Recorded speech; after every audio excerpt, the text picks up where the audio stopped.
శ్రీ సాయి సచ్చరిత్రము 12వ అధ్యాయం. శ్రీ సాయి లీలలు, కాకా మహాజని, ధుమాల్ లీడరు, నిమోన్కర్ భార్య, ములే శాస్త్రి, రామభక్తుడైన ఒక డాక్టరు మొదలగున వారి అనుభవం. శిష్టులను రక్షించుటకు, దుష్టులను శిక్షించుటకు భగవంతుడు అవతరించిన సంగతి పూర్వోపాధ్యాయములో తెలుసుకుందాం. కానీ సద్గురుమూర్తుల కర్తవ్యం దానికి భిన్నమైనది. వారికి మంచివాడును చెడ్డవారును ఒకటే. వారు దుర్మార్గులను కనికరించి వారిని సన్మార్గమును ప్రవర్తించినట్లు చేసేదరు. భవసాగరమును హరించుటకు వారు అగస్త్యుల వంటివారు. అజ్ఞానమనే చీకటిని నశింపచేయుటకు వారు సూర్యుని వంటివారు. భగవంతుడు యోగుల హృదయమును నివసించరు. వాస్తవముగా వారు భగవంతుని కంటే వేరు కాదు. సద్గురు శ్రేష్ఠుడైన శ్రీ సాయిబాబా భక్తుల క్షేమము కొరకు అవతరించారు. జ్ఞానములో ఉత్కృష్టులై దైవీ తేజస్సుతో ప్రకాశించుచు వారు అందరినీ సమానముగా ప్రేమించుడివారు.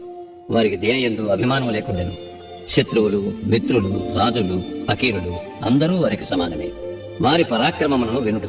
భక్తుల కొరకు తమ పుణ్యమునంతయు ఏర్పరిచి ఎప్పుడూ వారికి సహాయము చేయుటకు సిద్ధముగా నుండువారు. వారికిచ్చనైనచో భక్తులు వారి వద్దకు రాలేకుండేది.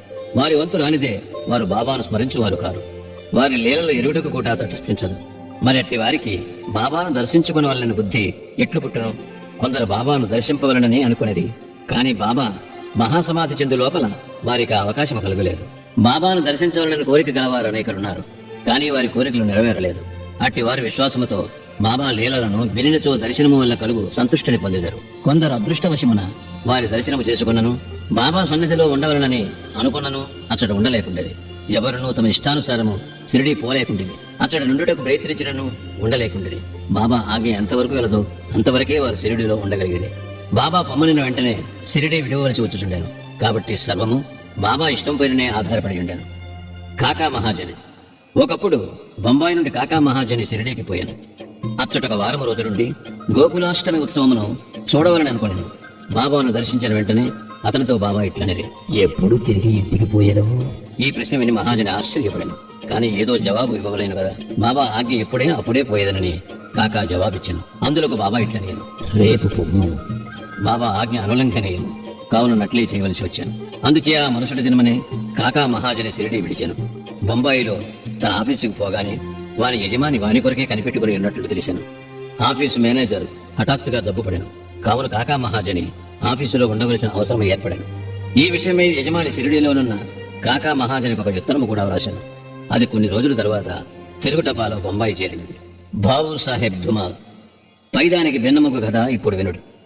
ప్లీడర్ వృత్తిలో నుండిన బాబు సాహెబ్ ధుమాల్ ఒకసారి కోర్టు పనిపై నిఫాట్ పోవచ్చుండాను. దారిలో దిగి షిరిడీకి పోయాను. బాబా దర్శనము చేసుకుని వెంటనే నిఫాట్ పోవ సెలవు కోరాను. కానీ బాబా అనుజ్ఞ ఇవ్వలేదు. షిరిడీలోనే ఇంకొక వారం ఉండునట్లు చేశాను. ఆ తర్వాత అతడు బాబా వద్ద సెలవు పొంది నిఫాట్ చేరగా అక్కడి మేజిస్ట్రేటుకు కడుపు నొప్పి వచ్చి కేసు వాయిదా పడినని తెలిసాను. తర్వాత ఆ కేసు విచారణ కొన్ని నెలల వరకు సాగాను.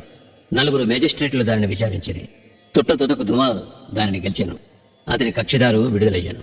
నిమోన్కర్ భార్య, నిమోన్ గ్రామ వతనగారును గౌరవ మేజిస్ట్రేటును అగు నానాసాహెబ్ నిమోన్కర్ తన భార్యతో షిరిడీలో కొంతకాలం ఉండెను.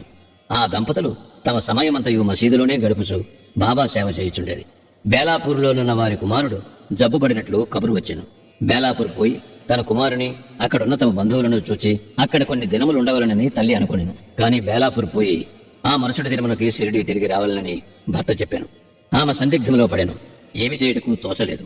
ఆమె దైవమైన శ్రీ సాయినాథుడే ఆమెనప్పుడు ఆదుకొన్నాను. బేలాపూర్కు పోవుటకు ముందు ఆమె బాబా దర్శనమునకే వెళ్ళాను. అప్పుడు బాబా సాఠేవాడ ముందర నానాసాహెబ్ మొదలుగా వారితో నుండాను. ఆమె బాబా వద్దకు పోయి సాష్టాంగ నమస్కారం చేసి బేలాపూర్ పోవుటకు అనుమతినిమ్మని కోరాను. అప్పుడు బాబా ఆమెతో ఇట్లు చెప్పాను, వెళ్ళుము, ఆలస్యము చేయవద్దు. హాయిగా బేలాపూర్లో 4 రోజులుండిరా. నీ బంధువులందరినీ చూచి నింపాదిగా షిరిడీకి రమ్ము. బాబా మాటలు ఎంత సమయానుకూలముగా ఉండెనో గమనింపుడు. నిమోన్కర్ ఆదేశమును బాబా ఆజ్ఞ రద్దు చేశాను. నాసిక్ నివాసియగు ముళే శాస్త్రి. ముళే శాస్త్రి పూర్వాచారపరాయణుడైన బ్రాహ్మణుడు, నాసిక్ నివాసి. ఆయన షట్శాస్త్ర పారంగతుడు, జ్యోతిష్య సాముద్రిక శాస్త్రములలో దిట్ట. అతడు నాగపూర్కు చెందిన కోటీశ్వరుడుకు బాపు సాహెబ్ బూటీని కలుసుకొనుటకు షిరిడీకి వచ్చాను.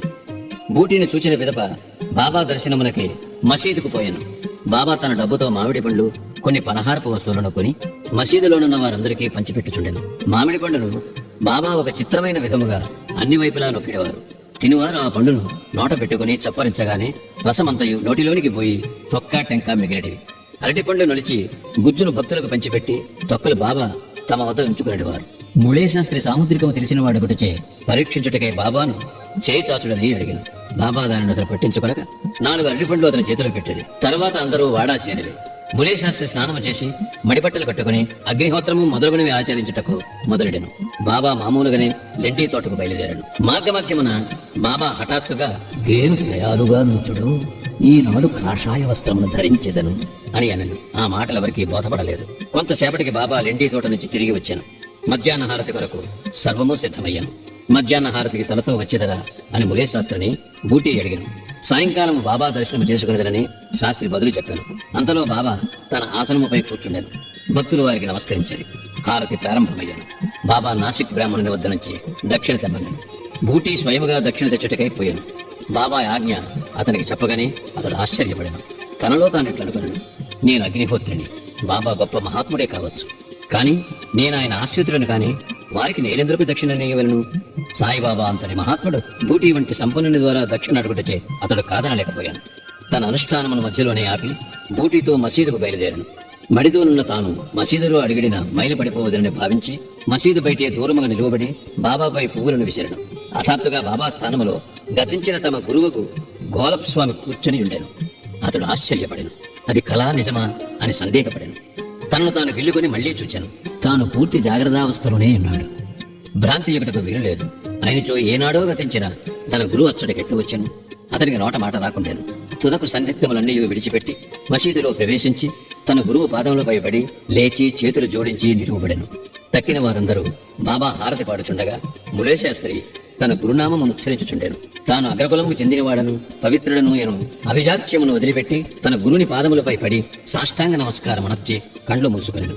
లేచి కండ్లు తెరిచి చూచేసరికి వానిని దక్షిణ అడుగుచూ సాయిబాబా కనిపించాను.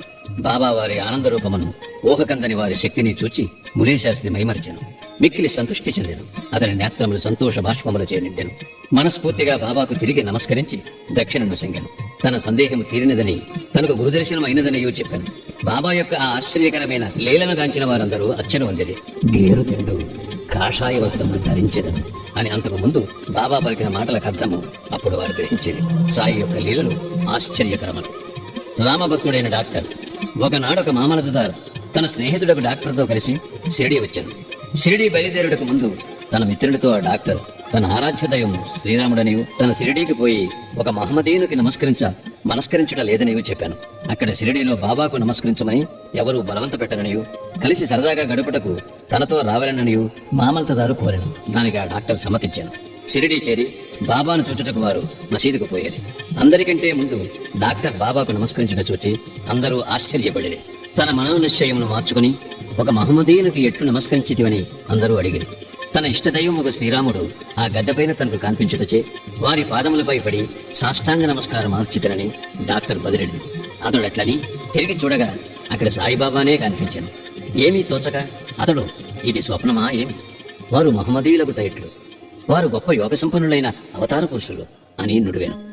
ఆ మరుసటి దినమే డాక్టర్ ఏదో దీక్ష వహించి ఉపవాసం ఉండెను. బాబా తనను అనుగ్రహించే వరకు మసీదుకు పోనను నిశ్చయముతో మసీదుకు వెళ్ళటం మానెను. ఇట్లు 3 రోజులు గడిచెను. 4వ దినమున తన ప్రియ స్నేహితుడొకడు ఖాందేశ్ నుండి రాగా వానితో కలిసి మసీదులో బాబా దర్శనమునకై తప్పక మసీదుకు పోవలసి వచ్చాను. బాబాకు నమస్కరించగానే బాబా అతనితో ఎవరైనా వచ్చి నేను ఇక్కడికి రమ్మని పిలిచితిరా ఏమి ఇట్లు వచ్చితివి అని ప్రశ్నించాను.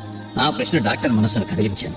ఆనాటి రాత్రియే నిద్రలో అతనికి గొప్ప ఆధ్యాత్మిక అనుభూతి కలిగి అనిర్వచనీయమైన ఆనందాన్ని అనుభవించాను. ఆ తర్వాత అతడు తన ఊరికి పోయినను ఆ ఆనందానుభూతి 15 దినముల వరకు అటులనే ఉండెను. ఆ ప్రకారముగా అతనికి సాయిబాబా యందు భక్తి అనేక రెట్లు వృద్ధి పొందెను.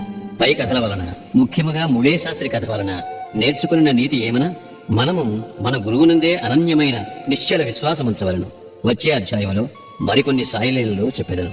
12వ అధ్యాయము సంపూర్ణము. సద్గురు శ్రీ సాయినాథార్పణమస్తు. శుభం భవతు.